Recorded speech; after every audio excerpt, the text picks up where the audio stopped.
Uma garota com longos cabelos brancos e orelhas de coelho estava de olhos fechados, com raios correndo ao redor de seu pescoço, criando uma atmosfera opressiva. Ela levantou a mão, envolta em redemoinhos de energia carmesim, contemplando a crueldade deste mundo. O narrador a chamou de bruxa da calamidade, e a figura de cabelos brancos com um sorriso manchado de sangue declarou que sua presença não era necessária. Então a cena mudou. Atrás do prédio da escola havia um dia ensolarado e sereno de primavera. Um novo semestre estava começando na quinta série. Uma menina dizia alegremente que era bom estarem juntos novamente, e dois meninos discutiam sobre se deveriam ir para casa primeiro ou passar no cibercafé. A professora trouxe para a sala de aula uma nova aluna com orelhas de coelho e pediu que ela se apresentasse, enquanto as crianças observavam com curiosidade. Ela disse a saudação em voz baixa, como se tivesse um tom azul quase imperceptível. Alguém notou o rabo de cavalo redondo aparecendo por baixo de sua jaqueta vermelha. A narração enfatizou suas orelhas longas, erguidas para cima, quando ela começou a dizer seu nome. A estudante de cabelos brancos e orelhas esclareceu timidamente que seu nome era Yon Anil. A menina disse que adora ler, ouvir música e assistir dramas, o que surpreendeu sua colega de classe com cabelos escuros presos em um rabo de cavalo. Nesse momento, um dos meninos se lembrou de sua vida passada, mas decidiu que não havia sentido em mergulhar nas memórias. A figura branca com uma voz mais madura expressou hesitantemente o desejo de fazer amigos e construir um relacionamento. Em outra cena, uma silhueta de cabelos brancos pensava sombriamente sobre como este mundo estava podre por dentro. A menina pediu cuidadosamente para ser cuidada, expressando esperança e um pouco de excitação. Um dos rapazes estava deprimido e insistiu que não poderia negar o que estava acontecendo, mesmo que quisesse. A câmera mostrou a fachada da escola, e uma placa brilhou sobre ela dizendo que todos estavam em sérios apuros. A próxima cena mostrou Kang Minho, um discípulo do espírito marcial, em pé com uma espada e uma expressão severa. O narrador explicou que neste mundo, caçadores e monstros coexistem com a ciência avançada. Várias figuras apareceram como silhuetas contra um fundo digital, e o texto enfatizava o objetivo do protagonista, se tornar um caçador. O narrador observa que o enredo inicialmente parecia uma história escolar típica, mas silhuetas escuras aparecem contra o fundo de interferência digital. A narrativa então avança para vários finais ruins, mostrando imagens de destruição, explosões e marcas de mãos escarlates que lembram o desastre. O menino parece confuso e cauteloso entre os outros, e o narrador o descreve como um espadachim covarde e de coração mole que nunca revela seu verdadeiro talento. Minho agarra o homem loiro pelo colarinho enquanto Do-kyun observa de lado, e atrás dele, um monstro ataca uma garota. A voz do narrador chama uma delas de inútil e irritante. A criança, segurando uma espada de madeira, chora em desespero e é chamada de ingênua, incapaz de odiar e se defender, mesmo quando é humilhada. O homem de cabelos escuros e óculos coloca as mãos na cabeça e explica que isso é justamente sobre ele, sua própria imagem reflete essa fraqueza. Ele pensa porque, se está destinado a renascer, é justamente como um personagem tão problemático e pesado. No espelho, ele percebe algo estranho em seu olho e acrescenta, melancolicamente, que isso é tudo o que ele precisa, além de seus outros problemas. A garota de cabelos brancos e orelhas senta-se quieta e silenciosamente, pensando em como seria estar na mesma classe que uma pessoa tão perigosa. Minho se esforça com a tarefa e sente suas forças se esgotarem. E o outro garoto pergunta surpreso o que ele está fazendo. Do-kyun foi chamado em seguida e ficou tenso perto da prateleira de plantas, tentando não demonstrar sua excitação. Uma garota de cabelos brancos e orelhas longas estava com as costas cobertas por um brilho vermelho e branco. Ela era chamada de bruxa dos desastres, trazendo sofrimento para o mundo inteiro. Era uma vez um bebê com orelhas de coelho que foi deixado em uma cesta no meio da neve e se tornou alvo de constante ridículo. A menina com orelhas se encolheu no chão e cobriu a cabeça com as mãos, enquanto 3 garotos atrás dela apontavam para elas, zombando. Ela estendeu a mão para o homem que estava saindo com 2 companheiros, e a história explicou que ela era considerada um fardo e rejeitada. A origem do desastre foi ligada a uma catástrofe de mana que criou criaturas com DNA alterado. O jovem considerou que a aparência e a hereditariedade da Ainu não correspondiam às de seus pais, mas acreditava que abandoná-la só por causa disso era muito cruel. A professora estava explicando como essa menina havia ganhado o título de bruxa do desastre, enquanto um garoto estava por perto, observando tudo, e um aluno com ouvidos atentos escutava do fundo da sala. Um pensamento simples passou pela sua mente, livrar-se dela antes que problemas surgissem, mas ele ainda duvidava e procurava outra saída. A menina sugeriu que Kyun pedisse ao colega para sentar ao lado dele se ele concordasse, e o menino decidiu que era o momento certo. A história esclareceu que Aneu passou a odiar o mundo devido a circunstâncias difíceis e um ambiente hostil. Ele andou pela sala de aula e pensou que, como a história do jogo ainda não havia começado, suas ações poderiam influenciar o futuro. Entre todos os antagonistas, era Yon Aneu quem possuía o poder de destruir o mundo. O jovem pediu permissão para sentar-se ao lado dela, esperando que, com o tempo, ele conseguisse conquistá-la para o seu lado. A menina perguntou surpresa se ele estava falando com ela. Faltavam 5 anos para o início da história principal, e um menino e uma menina de orelhas compridas conversavam alegremente perto do prédio. Antes de entrar na academia, um aluno mais velho estava explicando algo para uma garota com orelhas, e ela ouviu atentamente. O jovem mais uma vez fez questão de fazer amizade com Yon Aneu, e logo eles foram mostrados correndo juntos em uma explosão de energia. Ele anunciou alegremente que a partir daquele dia ela se tornaria sua parceira, e ela timidamente pediu que ele cuidasse dela. O cara se apresentou como do Yonvovo e se ofereceu para estabelecer relações amigáveis. Yon Aneu levantou a mão em um gesto determinado sob a lua carmesim, e a narrativa a chamou de bruxa da calamidade que odiava o mundo. Ela agarrou as alças da mochila com força, olhando para frente com uma expressão determinada, como se tentasse se convencer a continuar. A garota de orelhas compridas pediu para que ele não olhasse mais tão fixamente, e o jovem se desculpou, segurando o tablet desajeitadamente. O rapaz se perguntou se havia demorado muito tempo no olhar, segurando nervosamente a bolsa nas mãos. Depois disso, ele decidiu parar com suas dúvidas intermináveis e simplesmente convidá-la para sua casa, observando-a enquanto ela se afastava. Ele a chamou hesitantemente, mas sua reação inesperada o deixou confuso. O jovem perguntou o que estava acontecendo quando ela continuou de costas para ele, sem se virar. Então ela perguntou surpresa por que alguém havia se sentado ao seu lado, um leve constrangimento podia ser ouvido em sua voz. O rapaz achou que seria melhor expressar sua intenção diretamente e disse que queria ser amigo. Ela imediatamente corou e perguntou novamente se aquelas palavras eram dirigidas a ela. Ele explicou rapidamente que só queria amizade, e as orelhas longas dela se ergueram bruscamente. Ela então perguntou por que ele iria querer ser amigo de alguém como ela, lembrando de sua famosa família de espadachins. Um de seus colegas a chamou pelo nome, Monsieur, enquanto apontava o dedo. A menina com orelhas disse ao menino que ele era tão fofo quanto seu coelho, e ele jogou as mãos para cima em alegria. Ele admitiu que realmente amava coelhos, acrescentando que ela o lembrava de um, mas seu interlocutor permaneceu em silêncio. Então ele ficou com medo de tê-lo ofendido e pediu desculpas discretamente quando ela se levantou de repente. O jovem observou-a fugir, pensando apenas que ela realmente havia fugido. Nesse ponto, a imagem mostrava o prédio da escola e seus arredores, e a reportagem observou que, felizmente, ela provavelmente não se ofendeu. Mais tarde, ele caminhou por uma rua da cidade e pensou que não conseguia acreditar que havia chegado ao mundo do jogo. E, por fim, ele se perguntou por que não conseguia ver a janela de status se tudo isso continuava sendo uma realidade do jogo, mesmo que ele não fosse mais um jogador. O jovem estendeu a mão para o painel holográfico flutuante onde seu perfil aparecia e se perguntou se deveria dar uma olhada mais de perto. Alguém estava estudando o cartão digital de Duke Unvo, notando uma habilidade chamada Instinto de Evasão e o apelido Coelho. Ele olhou atentamente para o painel de estatísticas e percebeu que os números eram realmente muito bons.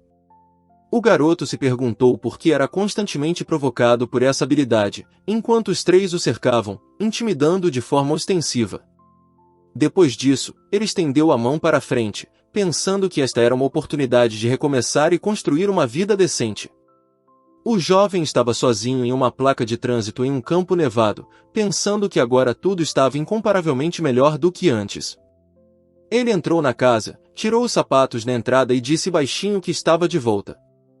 A menina notou sua aparência e perguntou como foi o dia na escola e se estava tudo bem. Ela abraçou gentilmente o menino, que se pressionou contra ela em busca de calor e apoio. Então ela perguntou surpresa o que havia acontecido com ele. Ele fez uma anotação mental de que não viveria mais no passado nem perceberia tudo como um jogo, decidindo viver sua vida de verdade como Kyunu. Depois disso, ele disse que nada de grave havia acontecido, ele só queria agradecer por ela estar ali. A mulher disse à criança para sempre avisá-la se algo acontecesse, demonstrando preocupação. Ela lembrou alguém de se lavar antes de dar um lanche antes do treino de esgrima, e houve um breve murmúrio de concordância. Então ele decidiu que precisava agir para realmente viver como Do Kyunvo. A narrativa afirmava que o que ele mais precisava agora era do estilo do Rei das Feras. O jovem se ajoelhou com sua espada, explicando atentamente que a técnica simbolizava sua renomada linhagem de mestres da lâmina. A história comparou essa concentração a um leão dominando todos os animais, focado na ponta de uma arma. Do Kyun estava cercado por raios azuis crepitantes, cheio de determinação, enquanto a narração afirmava que ele havia se tornado o maior espadachim. O coelho informou Mong-sil que havia chegado.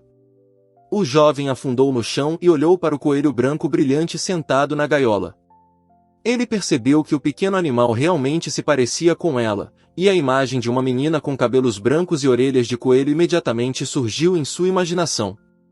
Ele olhou para o pequeno número de pessoas ao seu redor e pensou que provavelmente havia chegado muito cedo, enquanto a narrativa mencionava que academias de esgrima operavam em várias cidades ao mesmo tempo. Em seguida, explicou que os discípulos de fora estavam aprendendo arte comum com lâminas em vez do estilo do Rei Fera, e o fundo mostrava um edifício tradicional sob um céu claro. Então ele percebeu que todos ao seu redor estavam olhando para ele com surpresa, e ele se perguntou por que isso acontecia. Ele olhou para frente e pensou consigo mesmo que realmente era ela. Alguém nos bastidores chamou a garota de cabelo preto curto de Do-sil. A história explicava que ela estava estudando na academia Kunga e se tornaria mais forte mestre da lâmina após a formatura. A garota empunhando a espada é mostrada costas com o garoto, com eletricidade crepitando ao redor deles, enfatizando sua aliança com Do Kyunvo. Ele então se perguntou por que ela estava ali, esclarecendo que não era por causa da proibição, mas sim porque esta era a academia de esgrima da família Do. Ele segurou as roupas nas mãos e pensou que eles teriam que se encontrar com frequência em breve, e então sugeriu que se concentrassem em praticar o estilo do Rei das Feras. Ele levantou sua espada de madeira e disse que era hora de começar. O jovem brandiu sua arma de treino com vigor e se perguntou se suas ações impressionariam Shin. Ele se surpreendeu com o quão emocionante era essa atividade e notou que era agradável sentir o suor em seu corpo. Dois meninos perguntaram perplexos o que tinha acontecido, e o terceiro percebeu que agora até o coelho estava treinando. Um cara, mastigando um cachorro-quente de milho, perguntou se era realmente o mesmo coelho. Ele se perguntou em voz alta por que alguém apareceria tão cedo, segurando uma espada de madeira. O Udondon duvidou com excesso de confiança se esse homem seria capaz de usar essa habilidade em uma luta real, alegando que não seria capaz de pegar nenhum coelho. Três jovens idênticos apareceram diante deles, atrás dos quais se espreitavam três lobos com olhos brilhantes, e a narração explicava que no jogo eles eram chamados de Cérbero. Uma figura escura com olhos brilhantes segurava uma espada de madeira na mão e pensava nas crianças que o intimidavam. Ele ficou em silêncio, segurando sua espada de madeira, enquanto outros ao redor dele perguntavam por que ele não estava respondendo, mencionando a influência do filho por meio de seu primo. O jovem parecia tenso e admitiu estar irritado. A mão de alguém agarrou firmemente o cabo da lâmina, e em seus pensamentos ocorreu que aquela era a primeira vez que ele perdia a concentração, e uma voz exigiu uma explicação para o silêncio. Ele disse que essas não eram a única razão pela qual ele não conseguia se concentrar ao inalar um determinado cheiro. Ele então explicou que tinha um bom motivo para estar com raiva naquele momento. O garoto se lembrou de tudo o que aconteceu com Do Kyun em sua vida passada e se perguntou por que ele não conseguiu resistir ao bullying naquela época. Ele condenou duramente os outros, chamando a maneira como eles brandiam as espadas de completa estupidez e duvidando de seu significado. O trio se ofereceu para ser seu parceiro de treino e ajudá-lo com o treinamento, perguntando o que ele achava daquilo. Então os meninos notaram que um deles estava com o nariz sangrando e, em pânico, começaram a perguntar se estava tudo bem e o que tinha acontecido com ele. Ele tocou o olho, dizendo que não conseguia vê-lo, e alguém fora da câmera reagiu com surpresa. O jovem levantou a espada e perguntou se eles realmente achavam que aquele era o fim. Min olhou para ele surpreso, enquanto os outros dois estavam sentados no chão, sussurrando. Um deles achou o sujeito bem estranho. Ele disse para eles não exagerarem e se levantarem, assegurando-lhes que ninguém morre por causa de algo assim. Depois disso, ele perguntou se seu primo do Seung-woo protegeria alguém e duvidou da confiança deles nisso. 3 meninos levantaram os punhos, um declarou que se tornaria um caçador, e os outros 2 o apoiaram entusiasticamente. Do-kyun explicou que treinar caçadores era muito caro e injusto, e as 3 crianças que ouviam ficaram surpresas com o que ele disse. Um dos rapazes disse com entusiasmo que talentos recebem patrocínio, e outro perguntou se isso significava educação gratuita. O homem perguntou aos 3 de camisa laranja se eles queriam apoio. Um deles concordou, dizendo que era uma ninharia, e acrescentou a questão de se ele encontraria Kyuno com frequência, já que eles estudavam na mesma escola. Logo os meninos estavam sentados no chão, um deles perguntou perplexo como, e uma figura alta acima deles os lembrou de que eles tinham perdido alguma coisa. O jovem alegou que pertencia ao clã Du e que poderia facilmente removê-los da lista de patrocinadores da família, se ele apenas pedisse. Ele xingou baixinho quando o homem na porta o lembrou com raiva que ele não tinha permissão para lutar sem permissão. O interlocutor disse a Do-kyun que, mesmo que ele não fosse um representante modelo da família, foram eles que começaram tudo. O rapaz perguntou se ele deveria continuar a suportar o bullying e ficar em silêncio, já que ele também era de Du. Ele então perguntou se alguém realmente havia feito algo errado com outra pessoa, com a voz cheia de surpresa e preocupação. Os 3 garotos admitiram timidamente que foram eles que começaram e foram rudes primeiro. Shozan ficou surpreso, e o mais jovem calmamente notou que era exatamente isso que ele havia dito, sentindo um alívio agradável. Depois disso, ele entrou na sala com determinação, determinado a responder às provocações com a mesma força. Ele estava pensando em tentar fazer amizade com a Neo hoje, e ela percebeu sua chegada antecipada e perguntou se ele realmente gostava de ler livros. O jovem perguntou o que ela achava do assunto, e ela admitiu que se sentia mais atraída por web novels. A menina perguntou surpresa por que ele havia se inscrito no clube do livro, notando que ele havia se inscrito segurando um livro nas mãos. Ele admitiu que só aceitava livros de graça por causa de sua mesada limitada, e ela percebeu que a Neo morava em um orfanato. Então ele sugeriu mudar de assunto e perguntou de que séries de TV ela gostava. Ela respondeu que preferia Lakshore House e então se perguntou como ele sabia do seu interesse por dramas. A garota explicou que ele mesmo mencionou isso durante sua apresentação, enquanto estavam sentados um ao lado do outro, de costas para o público. O rapaz percebeu que as orelhas longas dela pareciam especialmente curiosas. Do-kyun sentou-se em silêncio, e Yeon-a-neo, mantendo os ouvidos atentos, lembrou-se de que ela tinha isso desde o começo. Ela pegou o livro e olhou surpresa para seu interlocutor quando ele perguntou se era seu coelho, chamado Monshiri. Ele disse a ela que tinha feito um vídeo fofo ontem e ela pediu ansiosamente para vê-lo. Os coelhos brancos pulavam alegremente, e a narração explicou que tais movimentos são chamados de bink, quando os animais estão de bom humor. Ele perguntou se ela queria vê-los, e ela concordou alegremente, enquanto alguém nos bastidores reagiu com surpresa. Ele nos convidou entusiasticamente para ir à sua casa para brincar depois da escola, com um rosto brilhando de alegria. A garota de orelhas compridas olhou para a luxuosa mansão com admiração, repetindo seu nome, e o rapaz ao lado dela sorriu silenciosamente. A mulher cumprimentou calorosamente os convidados, reconhecendo imediatamente a Neo como amiga de Kyuno. A mulher percebeu que seus pais a haviam avisado para não ser amiga do Zainu, enquanto a figura com orelhas de coelho se afastava.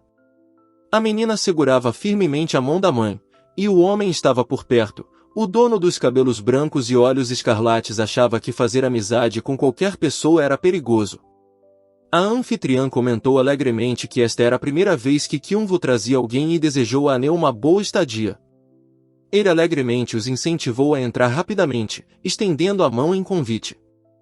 A menina com orelhas pensou que a curiosidade dele desapareceria rapidamente, mas apertou com força a mão do seu interlocutor.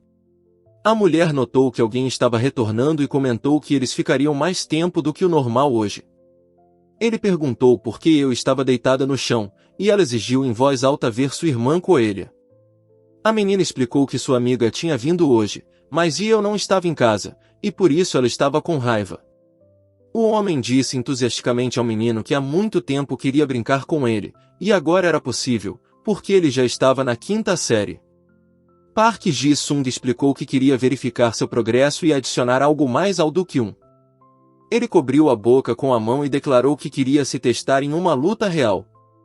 Ele lembrou que seu oponente já havia lutado na academia de esgrima e que uma criança havia ficado gravemente ferida. Ele se lembrou de como afirmou não ter feito nada errado. Passou pela minha mente que era mais importante para essa pessoa saber a verdade do que simplesmente repreendê-la. Ele se lembrou da instrução de que a espada do clã Do tinha a intenção de proteger e salvar as pessoas desde os tempos antigos. Ele se perguntou se deveria ser capaz de se proteger primeiro e ouviu a resposta de que aquele que não consegue se proteger não será capaz de proteger os outros. Ele perguntou se esse era o motivo da briga com eles. Ele afirmou firmemente que queria proteger não apenas a si mesmo, mas também aos outros. O cara disse que precisava matar monstros de verdade, parando ao lado de um homem alto no corredor. Alguém colocou a mão em sua cabeça e comentou que ele havia mudado muito. O jovem perguntou se receberia ajuda, e seu companheiro alto concordou confiantemente em apoiá-lo. Ele lançou um desafio, exigindo que o oponente provasse que tinha habilidades para enfrentar um monstro de verdade. Alguém levantou o dedo e acrescentou que havia mais um ponto. Ele anunciou que não usaria a mania e não daria mais do que 5 passos, sugerindo que atacassem livremente. O garoto perguntou sobre o estilo do rei besta enquanto segurava uma espada de madeira, e o mais velho respondeu que usaria apenas técnicas básicas.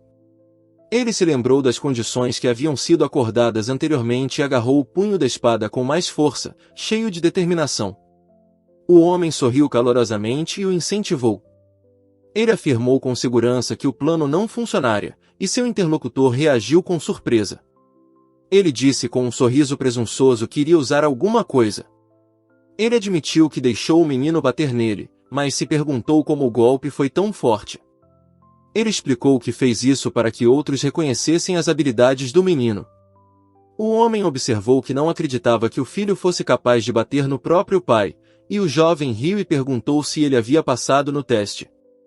Park Ji-sung sorriu e disse que eles estavam indo embora, acenando com a mão. A mulher questionou ansiosamente se valia a pena enviar Kyuna, e a garota atrás dela declarou alegremente que queria ir também. Ele achava que tudo ficaria bem, e seu interlocutor concordava com ele. Ela o alertou para ter cuidado e não se esforçar demais, e ele garantiu que não se preocupasse e que voltaria mais tarde. Ele perguntou se ela estava pronta para ir para a academia do clã e recebeu uma resposta afirmativa. Segurando o grande objeto em suas mãos, ele percebeu que, de acordo com as configurações do jogo, algumas coisas já haviam sido determinadas. A narrativa explicava que após a mudança causada pelo desastre, o mundo se tornou extremamente instável, o que com o tempo levou à distorção dimensional. Monstros começaram a surgir daquele espaço distorcido e, do outro lado, a masmorra gradualmente começou a se transformar. Ele alertou que se o fenômeno não fosse interrompido a tempo, o mundo além do portão explodiria e se espalharia para a realidade. Ele discutiu a importância de controlar o nível de erosão do portão, pois é isso que abre o caminho para o final desejado e o crescimento do personagem. Enquanto dirigiam, ele sugeriu que eles pegassem a chave primeiro ao chegarem. Ele perguntou onde a chave do portão estava guardada, e seu interlocutor respondeu que ela estava guardada em um depósito. O texto explica que, após passar pelo portão, os jogadores recebem uma chave de reentrada, fornecida pelos desenvolvedores para permitir a repetição do jogo. Ele observou que mesmo após a reencarnação essa condição permaneceu inalterada. A história revelou que o clã Regulus foi fundado pelo primeiro chefe da família do durante o Grande Desastre e agora tem muitos ramos pelo país. O painel mostra o ID do estado do caçador, necessário para entrar em masmorras, portões e habitats de monstros. Minho cumprimentou o gerente da agência, que respondeu educadamente, e outras pessoas próximas também o cumprimentaram e agradeceram pelo seu trabalho. Ele achava que regras rígidas não lhe serviriam de nada e estava confiante de que, com o apoio do pai, conseguiria passar pelos portões do clã. A menina abraçou alegremente o rapaz surpreso, e os outros notaram que ele parecia gentil e doce, imaginando se ele também queria se tornar um caçador. Duas garotas e um rapaz puxaram as bochechas do jovem atordoado, provocando-o e brincando sobre apertá-lo com mais força com seus músculos. Ele foi chamado de gerente da agência e perguntado se pretendia entrar no portão com seu filho.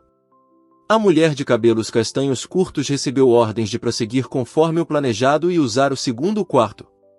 Ele segurava um pequeno objeto nas mãos e disse ao pai que tinha acabado de receber a chave do portão. Ele disse que o nível de branco do teste seria bem difícil.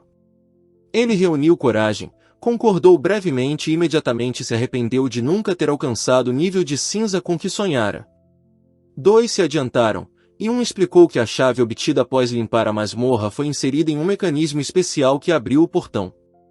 Ele olhou para cima e notou com admiração que o custo de manutenção do clã mostrava claramente a força de sua família.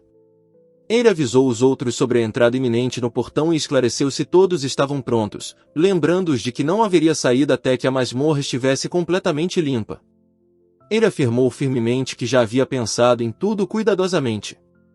Ele pediu ao pai que o apoiasse em caso de fracasso, e o pai concordou, apenas alertando o filho para não exagerar.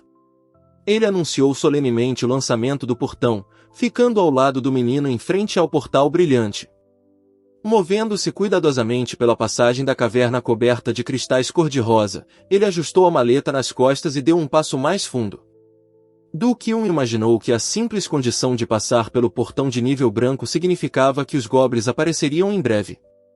Ele notou mentalmente o perigo da situação e prometeu a si mesmo ser extremamente cuidadoso. Agarrando sua espada de madeira, ele lembrou a si mesmo de permanecer vigilante para não ser pego de surpresa.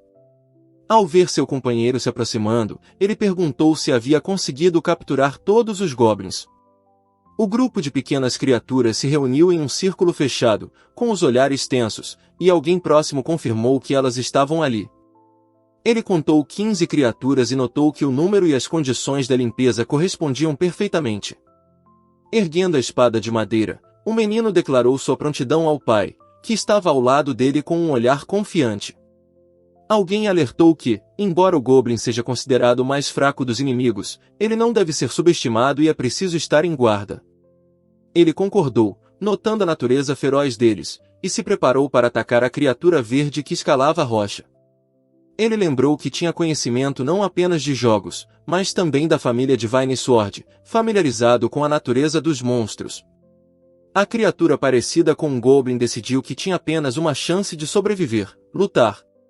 Do-Kyun percebeu que o inimigo havia pegado o cristal como arma e concluiu que deveria agir com extrema cautela, pois o menor erro poderia resultar em derrota.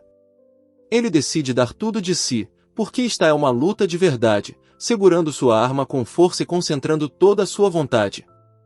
Kang Yanbiu está confiante com uma grande espada, enquanto Do-Kyun Volvo segura uma lâmina menor marcada com um símbolo de restrição. Kyun-Vo rapidamente se esquiva do golpe, demonstrando seu dom de instinto evasivo.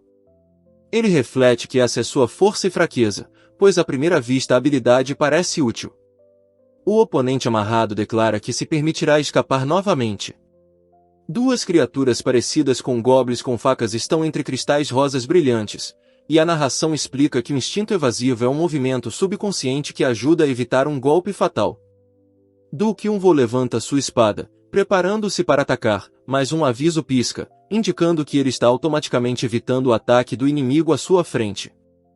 Seu presente foi percebido como inútil, porque o próprio Kyun-Vo parecia covarde e frágil, e havia dois outros caras parados por perto, um dos quais tinha poder sobre ele.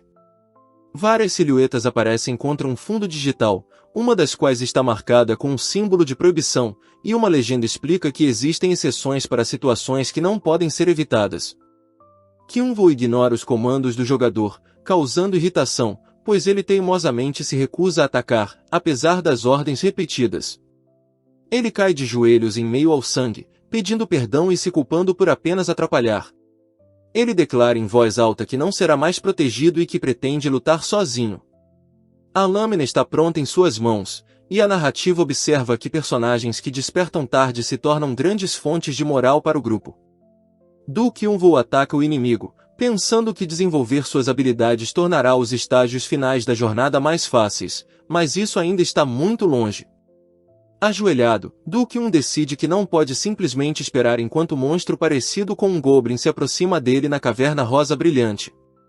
Ele acredita que no jogo isso seria impossível, mas agora tudo é real, porque tal cenário de despertar não existia nele. Ele chega à conclusão de que acordar cedo não é tão difícil. Ele sugere que eles descansem um pouco, mas a outra pessoa responde que consegue lidar com isso se for limitado apenas a isso. Alguém ordena que eles se movam com os outros, e os 3 goblins amarrados brilham com olhos malignos. Ele fica parado entre enormes cristais brilhantes, olhando ao redor surpreso, quando algo próximo começa a rachar.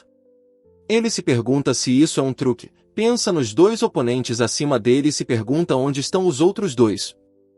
De repente, ele percebe que seu corpo se moveu por conta própria, o dom foi ativado involuntariamente. Do Kyun sente um perigo iminente e decide confiar em seu instinto evasivo para reagir a tempo. Segurando a espada na mão, ele decide que primeiro precisa se livrar de seus inimigos. Enquanto isso, 2 silhuetas flutuam entre os cristais brilhantes, e uma terceira está parada abaixo, e uma das que estão acima pensa que não cairá mais no truque delas. Ele se convence de que está tudo bem e que não há nada com que se preocupar, porque seu instinto de evasão está funcionando. Assumindo uma postura de luta, ele ataca com sua espada, liberando uma poderosa onda de energia chamada segunda forma básica do estilo Mestre das Feras. Ele então percebe 2 criaturas parecidas com goblins esperando por ele no ponto de pouso e percebe que elas estão preparadas para atacar. Ele comprime e gira o mana dentro de seu corpo e então direciona a energia que emana de seu coração diretamente para a lâmina. Depois de se certificar de que resta apenas um inimigo, ele decide avançar imediatamente em sua direção. Minho pede para o jovem ter calma para não se machucar, mas ele insiste que consegue lidar com isso. Park Ji-sung avisa para ter cuidado, pois este é o último inimigo, e aconselha a agir com mais cuidado. Depois disso, ele se afasta dos cristais brilhantes, pensando que só precisa acreditar neles. Park Ji-sung pergunta por que Do Kyun tem aquela expressão no rosto e o lembra que ele já passou pelo portão. Do Kyun olha para o pequeno objeto em sua palma e pergunta se ainda há portões. Ele confirma que limpou a masmorra, mas percebe que não poderá usá-la para treinamento até que o tempo de espera passe. Nesse momento, uma chave aparece na mão, e a narração explica que o poder do portão se esgotou e só será ativado novamente depois de algum tempo. Ele acha que nada pode ser feito e se pergunta o que fazer agora. Ele se preocupa que o dom ainda não tenha despertado e cerra o punho em desespero. Ele admite que ficou surpreso com o resultado e observa que esperava ver 4, mas no final, 5 foram derrotados sem muita dificuldade. Ele sugere que não há mais nada a fazer, então vale a pena terminar tudo e ir para casa. Ele exige a chave com confiança, segurando uma espada e parado na saída do corredor de pedra. Ele pergunta se há outros portões, e o homem com a lâmina responde com surpresa. Ele então sugere tentar passar pelos outros portões se ainda houver tempo, e alguém comenta que parece que ele acordou. Depois disso, ele sugere que deveríamos tentar algo mais difícil do que o teste atual. Do Kyun diz que eles podem lidar com os portões de nível cinza agora e que ele pode derrotar monstros de nível 2, e então alguém o chama de seu filho. Minho argumenta que sua mãe o matará se descobrir que ele fez algo assim, e Do Kyun responde dizendo que todos morrem no final e pergunta diretamente se ele é filho ou não. Ele observa que o desejo de se testar é compreensível, mas é muito cedo para lutar contra um monstro de segunda categoria, e o lembra do portão branco. Ele então acrescenta que ele próprio é um espadachim e entende o desejo, mas avisa que se você for vago, nada funcionará. Ele promete intervir sempre que surgir perigo, e o interlocutor aceita a condição de bom grado. Ele pensa consigo mesmo que o portão branco deve ser diferente, e uma expressão séria aparece em seu rosto. Ele avisa o outro que as coisas serão difíceis ali e o lembra que nem todos os portões brancos são iguais. O homem cumprimenta Kyunwoo e diz que trouxe reforços para qualquer eventualidade, acenando com um sorriso. Ele explica que um suporte é uma masmorra especializada em auxílio mágico a caçadores, geralmente fornecendo cura ou melhorias, e alerta para ficar em guarda, pois os monstros podem atacar imediatamente ao entrar. Segurando sua espada cautelosamente, ele se pergunta se ainda está no mesmo mundo em que lutou. Ele olha ao redor e pergunta em voz alta onde estão os monstros, claramente tenso e cauteloso. Ele percebe que há 15 goblins com funções especiais e admite com irritação que essa situação o está deixando louco. Duas pessoas discutem uma situação difícil, uma expressa dúvidas sobre se vale a pena deixar alguém sozinho, e a outra admite que pode realmente ser difícil para ela. Um homem zomba de um menino confuso, enquanto uma mulher segurando uma criança observa a cena com espanto. Do-kyun está ao lado da garota, e alguém próximo está pensando em como ele mudou e não tem mais medo de pequenas coisas. Park Ji-sung acredita que ficou mais forte agora e observa que essa mudança não pode ser chamada de ruim. O jovem se ajoelha com a cabeça baixa e o punho cerrado, e a narrativa observa que ele não se encaixava na competição acirrada e hesitou em machucar os outros, mesmo correndo o risco de se machucar. A criança segura alegremente sua primeira espada de madeira e é chamada de filho que sorriu ao recebê-la. Ele se lembra de quantas pessoas zombavam dele, chamando de coelho, e se sente impotente para intervir, apesar de sua vontade. Depois disso, ele diz que sua esposa acha que as mudanças estão relacionadas à sua simpatia por um colega de classe, e ela reage com surpresa. Ele pensa mais profundamente, acreditando que deve haver outra razão por trás disso. Um dos homens explica nervosamente que alguém da academia de esgrima entrou em contato com ele, se apresentando como instrutor de esgrima de Gon. O homem de terno questiona outro homem vestido com equipamento de artes marciais sobre que vou brigar com outras crianças, alegando que seu filho não brigaria sem um motivo. Ele enxuga o suor da testa e supõe em voz alta que Kyunwoo provavelmente deixou algo sem dizer, a julgar pela reação dele. Um homem insiste que esta não é uma criança que machucaria os outros sem motivo, enquanto o outro afirma que Kyunwoo costumava brincar assim. Choi-Soo pergunta com uma expressão furiosa se isso significa que Do-kyun ainda estava sendo intimidado pelos outros garotos. Um dos homens pergunta ao outro se alguém ordenou que ele permanecesse em silêncio e exige saber quem. Ele se lembra das humilhações de Kyunwoo, atribuindo-as à sua posição fraca dentro da família. O homem diz ao telefone que as crianças estavam apenas brincando e promete pedir desculpas a Sunwoo e não fazer mais nada parecido. Ele reflete sobre os momentos difíceis de Kyunwoo devido à sua natureza tímida e se pergunta se isso pode ser chamado de pedido de desculpas, então pondera o que fazer a seguir. Cobrindo a boca com a mão, ele admite que queria se testar em uma luta real. Ele declara que pretende matar o monstro. Do-kyun observa em silêncio, pensando consigo mesmo que está se saindo melhor do que o esperado e agindo com calma, apesar da pressão. Ele observa que já sabia há muito tempo sobre o gênio de seu filho. Ele chega à conclusão de que, embora as habilidades de Kyunwoo sejam óbvias, ele ainda tem 12 anos e deve ter permissão para crescer lentamente. Ele percebe que sua decisão errada pode colocar Kyunwoo em perigo e cerra os dentes de ansiedade. O homem loiro pergunta se é hora de intervir, mas o homem branco responde que o monstro o alcançará em breve devido ao cansaço.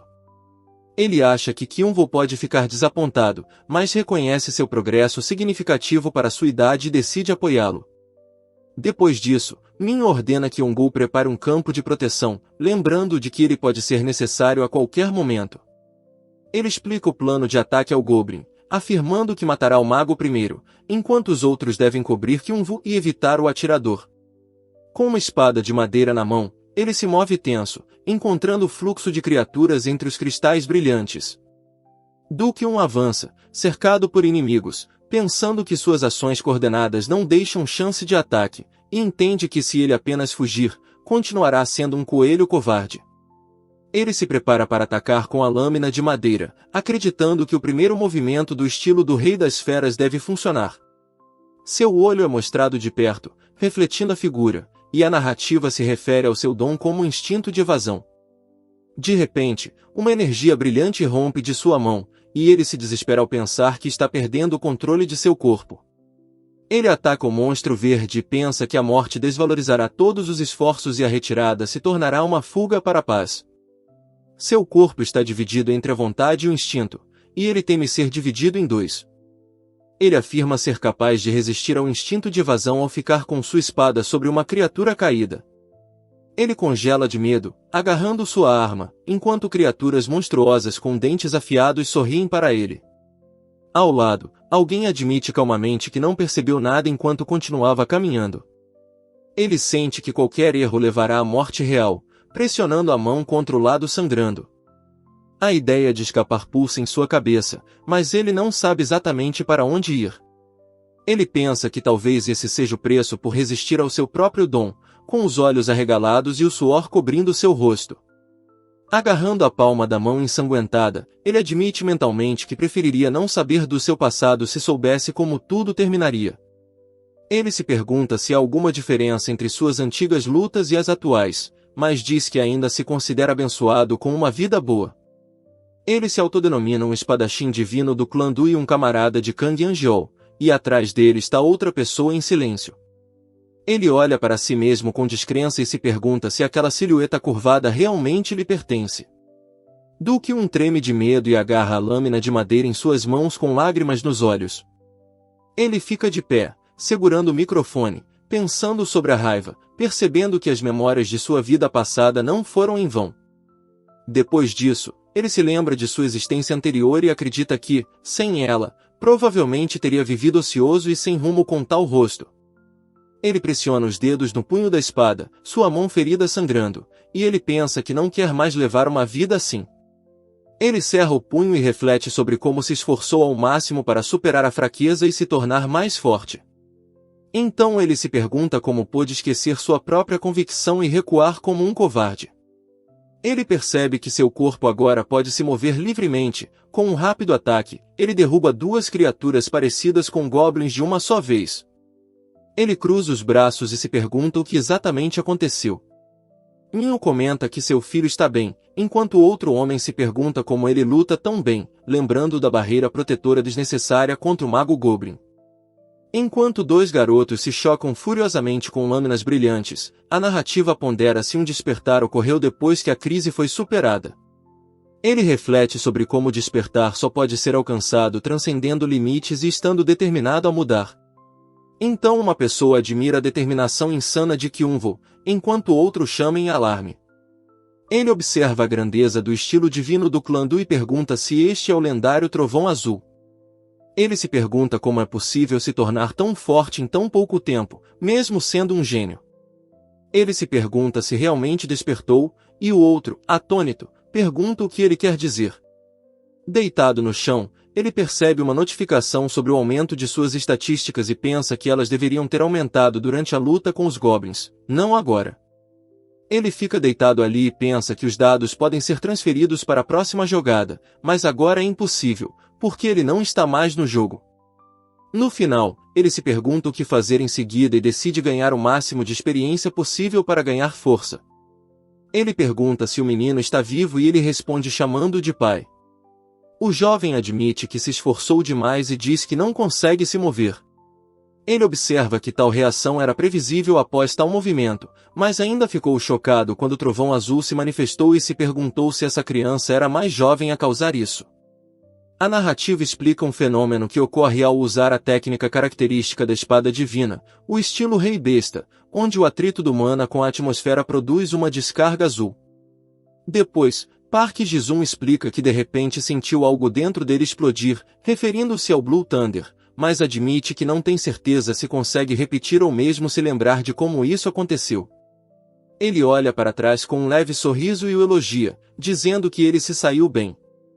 Park Ji-sung acena alegremente enquanto segura sua bolsa, e alguém percebe que ele acabou de terminar de trabalhar e está se aproximando. Ele segura pedras mágicas brilhantes nas palmas das mãos e reconhece todas as dificuldades que enfrentou, expressando gratidão por ter conseguido obtê-las. O jovem rapidamente conta ao pai que encontrou algo importante, mostrando um objeto grande e brilhante. Ele explica que as pedras mágicas no jogo eram usadas como moeda ou artefatos, enquanto as pedras da lei podiam ser convertidas em estatísticas, e agora ele se pergunta qual pedra exatamente caiu em suas mãos. Ele agarra a pedra da lei enquanto os dois próximos discutem se devem dá-la aqui um vovo, ao mesmo tempo em que elogiam as habilidades sociais de Ongul. Ele sugere testar se a pedra responderá humana, e o garoto escuta atentamente, segurando o cristal nas mãos. Então ele tem certeza de que a pedra definitivamente reagirá e olha para o cristal brilhante queimando em suas palmas. Depois de uma luta real, ele sofre uma dor excruciante por todo o corpo, e outra pessoa pergunta por que Kyunwoo está nesse estado. Ela perguntou se ele estava ferido e por que ele estava daquele jeito, mas ele apenas disse olá para ela. Ele deitou a cabeça na mesa enquanto ela explicava que estava doente o fim de semana todo e sofrendo de fortes dores. Ele perguntou o que tinha acontecido com ela e se ela estava bem agora. Ele continua sentado, apoiando os cotovelos na mesa, e diz que ele mesmo teve brigas de verdade neste fim de semana. A menina de orelhas compridas fica surpresa e pergunta se é realmente sobre lutar contra monstros e se é seguro para a idade delas. Ele responde calmamente que pertence ao clã Du, e todos os seus primos da mesma idade já passaram por algo parecido. Ela lembra que costumava se machucar com frequência, mas que ultimamente isso acontece com menos frequência, e ajusta a mochila nos ombros. Ele estava deitado no chão, e outro personagem pensou que isso provavelmente estava relacionado ao bullying que ela havia sofrido. A menina de orelhas compridas insistiu em ajudar o jovem, apesar de suas garantias de que os ferimentos já estavam curados, e pediu insistentemente que ele estendesse a mão. Ela perguntou que tipo de curativo era, e ele respondeu que precisava ficar parado porque isso ajudaria a cicatrizar mais rápido. O jovem garantiu a ela que estava realmente bem e pediu que ela o lembrasse de tomar o remédio na hora do almoço. Então ele ficou surpreso quando ela se ofereceu para ajudar novamente, segurando gentilmente suas mãos. A menina percebeu que ele estava com dor e se ofereceu para ouvir tudo o que ele queria dizer, pelo menos naquele dia. O jovem ficou chocado com as palavras dela, e ela se desculpou, admitindo que sua piada talvez tivesse sido ousada demais. Do Kyunwoo agarrou o pulso de Yeon-aneu bruscamente e a incentivou a tocar em algo, e ela reagiu com confusão e excitação. Ela pediu que isso fosse feito rapidamente e não se prolongasse, acrescentando que valia a pena dizer se isso não a ajudasse a se animar. Naquele momento, ele se perguntou por que tocar suas orelhas era tão bom e decidiu que era devido à experiência dela cuidando de coelhos, quase perdendo o controle de si mesmo. Depois disso, ela se sentiu envergonhada, mas decidiu permitir tais ações às vezes, vendo quanto ele gostava. Ele alegremente perguntou a Aneu sobre sua opinião sobre eles se tornarem caçadores juntos. A confissão repentina a surpreendeu, e ela perguntou se não era algo muito precipitado e não exigia muito dinheiro. O jovem notou que ela tinha todas as qualidades de uma caçadora, e sua aparência sugeria origens nobres. A menina de orelhas compridas disse que ele estava dizendo coisas estranhas novamente, mas ele insistiu em seus argumentos. Ela notou alguém correndo em sua direção e, ao mesmo tempo, explicou que seu mana estava irradiando muito densamente, o que indicava altas habilidades. O jovem duvidou que a bruxa dos desastres não fosse capaz de lidar com magia e explicou que toda a vida emite mana, que ele pode sentir. Ela disse que aos 19 anos seria forçada a deixar o orfanato, segurando uma mala e olhando para baixo. Ele começou a pensar que a profissão de caçador não está disponível para todos e requer qualidades especiais. A menina duvidou que realmente conseguiria lutar contra os monstros, sentindo-se tão frágil. Ele garantiu que sempre estaria lá para cuidar dela, e ela olhou para ele com uma expressão séria. Ele então perguntou se ela concordaria em caçar com ele se ela se tornasse caçadora, acrescentando que ele acreditava nela e, portanto, ela também deveria acreditar em si mesma. A garota reagiu com surpresa e se perguntou o que o fazia ter tanta confiança em suas habilidades. Ela corou e perguntou ansiosamente se ele estava pronto para assumir a responsabilidade. Em resposta, ele sugeriu entusiasticamente que eles fossem para a mesma escola juntos e depois se matriculassem na academia, e ela corou de vergonha. Depois disso, ela ficou surpresa com a ideia de estudarem juntos, mas concordou e sugeriu começar com uma academia de espadas para ganhar força. Ele a aconselhou a se matricular lá, explicando que a mensalidade era gratuita porque a academia pertencia à família deles, mas ela admitiu que não tinha dinheiro. A menina de orelhas compridas perguntou por que ele a tratava tão bem, acrescentando que ela mesma não tinha quase nada a oferecer em troca.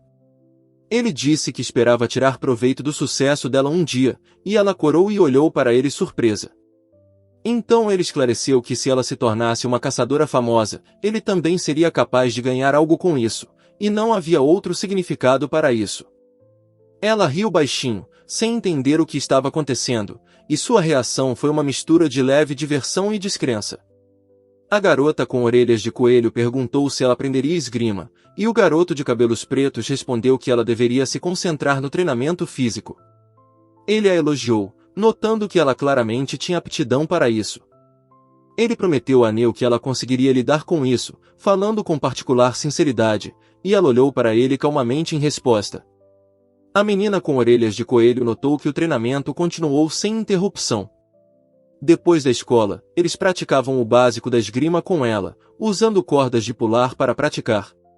Nos dias em que não estavam no dojo, eles treinavam em casa, embora muitas vezes parecesse que a Neu estava mais propenso a ir para o jantar do que para a aula. Ele pensou na necessidade de encontrar rapidamente a pessoa certa e se perguntou onde procurá-la. Uma mulher vestida de preto e vermelho e com um cajado apareceu como uma mentora que ensinava bruxaria elemental aos alunos da academia. Ele admitiu que havia pedido ao pai para descobrir algo com antecedência, mas agora tudo o que restava era esperar e torcer para que o encontro acontecesse em breve. Um dos personagens percebeu que o outro nem percebeu que seu pai estava ali, o que o fez admitir que estremeceu violentamente. O rapaz riu e disse que estava realmente assustado, depois perguntou o que seu interlocutor estava pensando para não ter notado sua aparência. Ele confessou ao pai que estava se perguntando quando finalmente conheceria o homem sobre quem havia perguntado antes. Park Ji-sung disse que se suas habilidades não forem adequadas, eles não serão ensinados, dirigindo-se à garota de camiseta e jeans. Então o menino admitiu que estava preparado para tal resultado e se sentia impotente, pois se considerava desprovido de talento. Hiena tocou levemente o queixo de Aneu, ponderando suas inseguranças enquanto ela mesma demonstrava interesse óbvio em suas capacidades. O calendário marcava maio, e o herói pensou que o mês estava apenas começando e que os eventos estavam se desenrolando novamente da mesma maneira de ano para ano. Ele então observou que o Dia dos Pais seria na semana seguinte e sugeriu ir até a casa principal da família, perguntando se seu companheiro concordaria com isso. Uma figura enorme com olhos brilhantes pairava sobre 4 caras confiantes em uniformes de lutador que foram apontados como os instigadores do bullying de Kyunvo. Naquele momento, alguém perguntou o que Kyunvo estava pensando, e o próprio garoto parecia focado e um pouco tenso. Ele riu e pensou que seus primos estariam na reunião, e isso já era o suficiente para justificar uma visita à casa principal da família. O carro branco acelerou pela estrada, levando todos para a residência principal do Shingen Dojo após um almoço tardio. Ele disse a Kyunvo para ficar de olho em Yeon para garantir que nenhum problema ocorresse e a avisou severamente para não subir no monumento do leão novamente. Minho pediu que ele não fizesse barulho, implorando para que mantivesse a calma, ao que o jovem respondeu que nunca havia feito tal coisa. Depois, ele admitiu que suas ações recentes estavam lhe causando alguma preocupação. No entanto, ele garantiu que não há motivo para alarme e lembrou que a tensão sempre acompanha as reuniões familiares.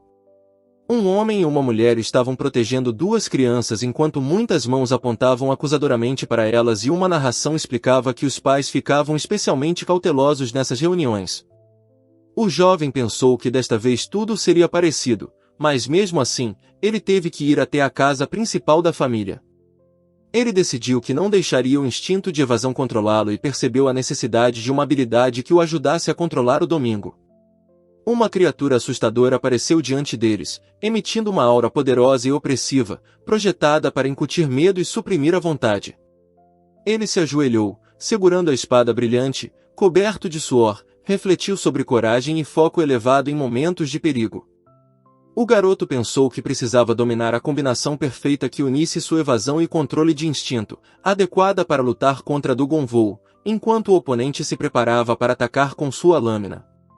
A história explicava que para ganhar coragem era preciso formar duplas, com o parceiro sendo mais forte do que aquele que tentava ganhá-la. Ele concluiu que um aliado mais forte como Kang Yanbiu não deveria interferir até ganhar coragem, mas era impossível excluí-lo do grupo, já que ele era o personagem principal. O menino então desviou das flechas, mas acabou caindo, e a inscrição anunciou um resultado ruim, acrescentando uma explicação de que é difícil encontrar coragem contra um oponente forte. Ele pensou que seria mais fácil obtê-lo enquanto estivesse fraco, mas estava preocupado em encontrar um oponente poderoso que pudesse sobrecarregá-lo com sua presença, porque enfrentá-lo cara a cara significaria o fim. O jovem pensou em quem poderia exercer pressão sem matar, uma pessoa forte que não lhe causaria danos irreparáveis. Naquele momento, um homem de terno cumprimentou o grupo, e a menina alegremente estendeu os braços para o grupo reunido. Ele perguntou se seu irmão mais velho havia chegado e lhe ofereceram para lhe mostrar o quarto, ao mesmo tempo em que lhe pediram para entregar sua bagagem. A mulher perguntou sobre os mais velhos da família, e o acompanhante explicou que eles estavam conversando na biblioteca. Do-kyun perguntou o que fazer em seguida, então sugeriu ir para o campo de treinamento, e a garota concordou entusiasticamente em participar. O homem alertou o filho para não brincar de forma muito rude com os outros e prometeu que não faria isso se não fosse intimidado. Depois disso, ele sugeriu que fossem, e seu companheiro apoiou a ideia alegremente. A menina contou animadamente ao irmão que a boneca estava se movendo, e ele sugeriu que era um produto do clã Yonseonseongnanga. Ela perguntou mais sobre o assunto, e ele explicou que era uma das 10 grandes casas, semelhante ao Shinjeon Dojo, que ele havia mencionado anteriormente. Ele então percebeu que os bonecos de treinamento da Academia Sênior estavam lá e a ouviu explicar que o dojo tinha capacidades especiais não disponíveis ao público. A menina disse animadamente ao irmão que a atividade parecia interessante, e 2 meninos ao fundo responderam energicamente, então ele concordou. Então o jovem se levantou confiante, colocando as mãos na cintura, e perguntou como estava seu interlocutor e se ele havia se perdido no caminho. Outro rapaz cumprimentou Yeon com evidente alegria, perguntando como ela estava se sentindo, e ela respondeu com dúvida, após o que ele acusou de que tudo estava ruim. Ele perguntou se estava tudo bem com ela, mas imediatamente admitiu que ficaria até feliz se não estivesse. Ele admitiu sentir pena de uma certa pessoa, enquanto o menino apoiava a menina cambaleante e os espectadores ficavam ao fundo. Choi-un-soo, segurando uma espada de madeira, dirigiu-se ao jovem de camisa branca, observando que não entendia como ele conseguia, mas elogiou suas ações. Por dentro, ele fervia de irritação, pensando que não gostava nem um pouco da pessoa que havia dito tais palavras. O menino se virou para o pai com um apelo, mas o homem perguntou com raiva por que seu filho não era capaz de realizar a tarefa mais simples e por que ele não tinha nem metade do potencial esperado. A criança, em lágrimas, chamou-o de pai novamente, mas ele continuou a acusá-lo, alegando que o menino havia testemunhado as ações do avô. Depois, alguém elogiou Do-kyun alegremente dando um tapinha em sua cabeça, enquanto outra pessoa atrás dele assistia a cena surpresa. Uma das pessoas presentes notou o sangramento nasal de Kyunwoo e se perguntou o que ele havia feito para chegar a esse ponto. Minho notou o sangue, Kyun perguntou preocupado o que fazer, e Minho se perguntou se ele havia cedido a ele novamente. O adolescente ruivo se ofereceu animadamente para ajudar o filho enquanto ele se afastava, enquanto o próprio garoto sentia um forte ódio dentro de si. O personagem de cabelos escuros gritou surpreso para Seung-woo, e o de cabelos ruivos se gabou de ter derrotado o espadachim divino do clã Du. Ele acrescentou sarcasticamente que agora estava muito fácil derrotar um oponente e então o atacou com o punho. Alguém pressionou Kyunwoo para responder, perguntando se ele pensava a mesma coisa. Do-kyun admitiu em sua mente que deveria ter agido antes e se chamou de tolo. Ele foi então avisado para não se expressar daquela maneira, e seu interlocutor perguntou o que ele faria se continuasse dizendo a mesma coisa. Um dos participantes desafiou corajosamente o outro, oferecendo-se para lutar novamente e ameaçando derrubá-lo, como da última vez. Em resposta, ele foi ridicularizado, mandado pular como um coelho se não fosse agir, chamado de covarde, que tinha medo de causar danos e não era apto para artes marciais. Então ele desafiou seu oponente para uma luta real e propôs um duelo, avisando que não teria misericórdia, e ela reagiu com surpresa e óbvio alarme.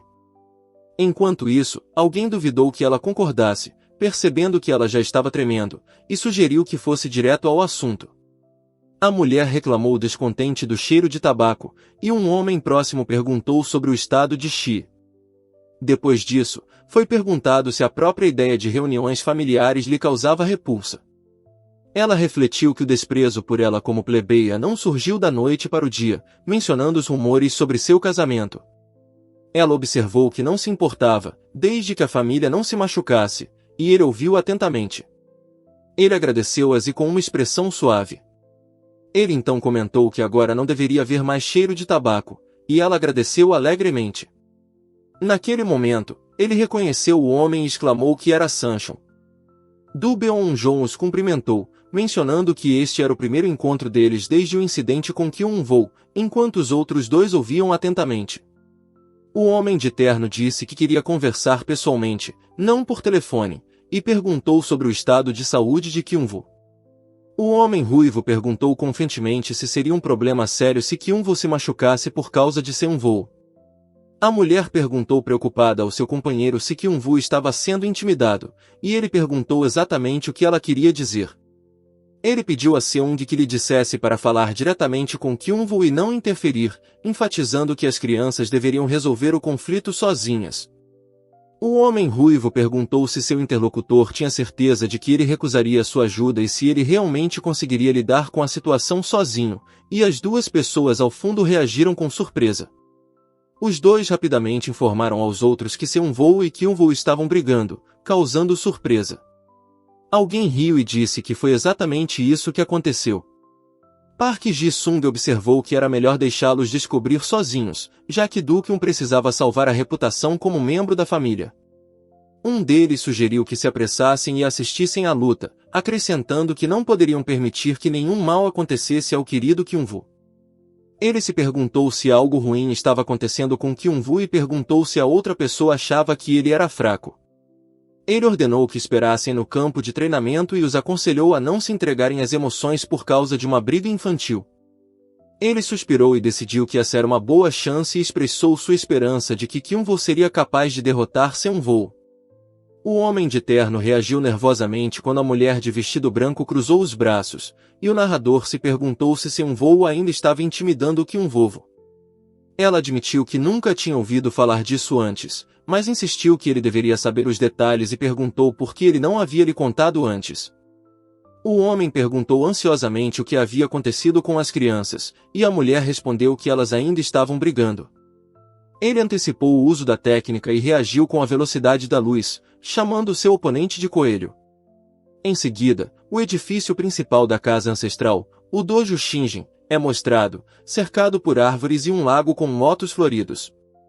Um homem idoso e forte estava sentado na sauna, suando muito e segurando uma toalha, imerso em pensamentos. Um homem de cabelos brancos com uma toalha sobre os ombros sentou-se perto e notou que a sensação era realmente revigorante.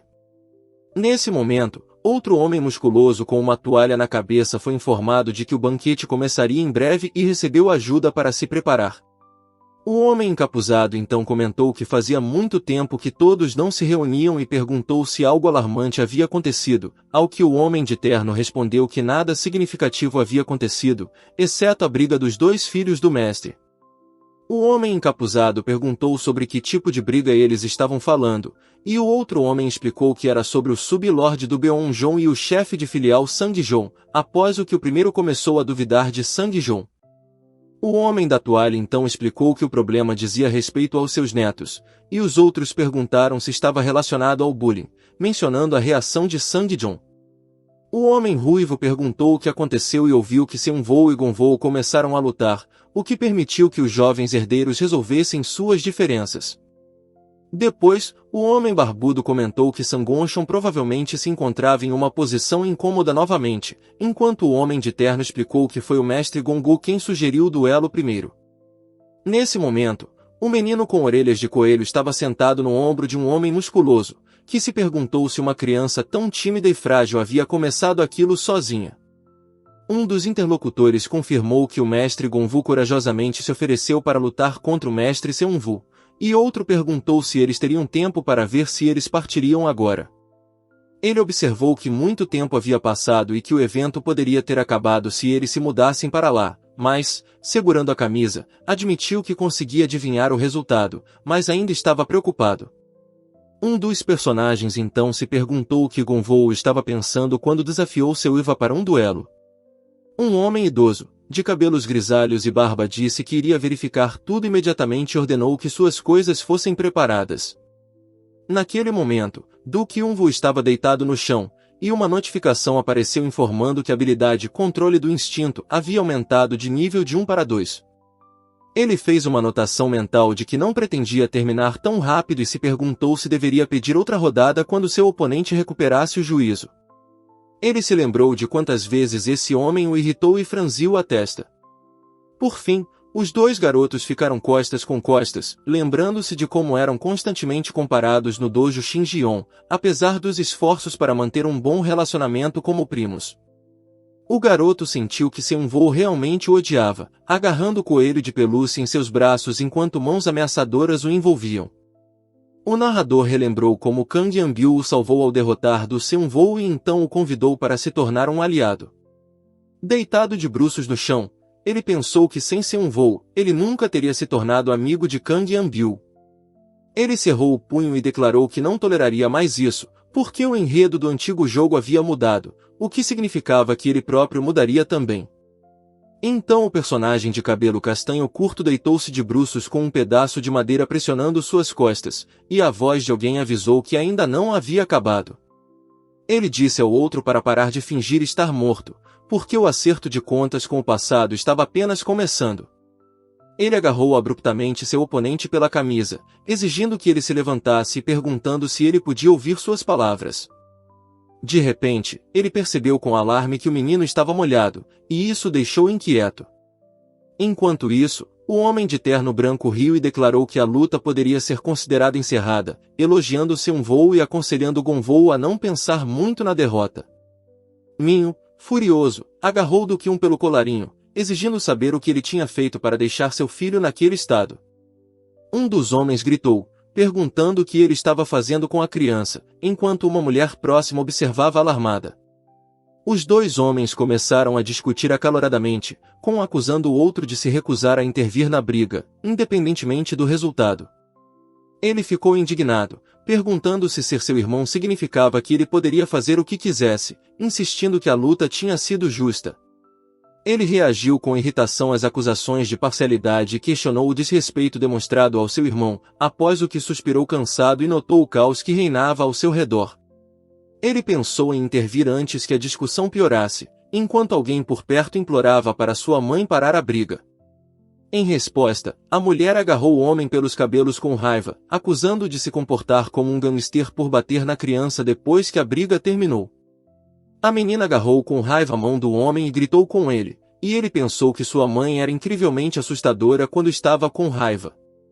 Ele reconheceu a voz inconfundivelmente, e a narração o lembrou que Academy City era o cenário principal do jogo, deixando outros detalhes em segundo plano. O idoso culpou com raiva a todos pela situação ter se tornado uma vergonha completa e disse que eles tinham vergonha de ostentar o nome de uma família tão respeitada. O homem explicou ansiosamente ao seu mestre que foi Gonvu quem começou tudo isso. Dois homens de terno estavam um ao lado do outro, mas uma voz aguda disse a um deles para ficar quieto, lembrando-o de que ninguém havia perguntado. O velho insistiu em ouvir a história do próprio menino e ficou perplexo ao saber por que seu avô precisava daquela resposta. A criança se viu diante de um homem alto com olhos brilhantes e sentiu como se estivesse diante de uma montanha inteira. Ele pensou que a pressão vinha do chefe do Shinjion Dojo e admitiu que foi ele quem começou o sparring. Então o jovem participante percebeu que a pressão havia desaparecido, e o homem mais velho perguntou se ele realmente havia derrotado Senu no duelo. O garoto confirmou que havia conseguido derrotar Senu, falando sério e sem hesitação. O homem mais velho questionou se ele havia ganhado a vantagem injustamente, e a criança explicou que ele havia batido na nuca do oponente quando perdeu o equilíbrio após ser chutado.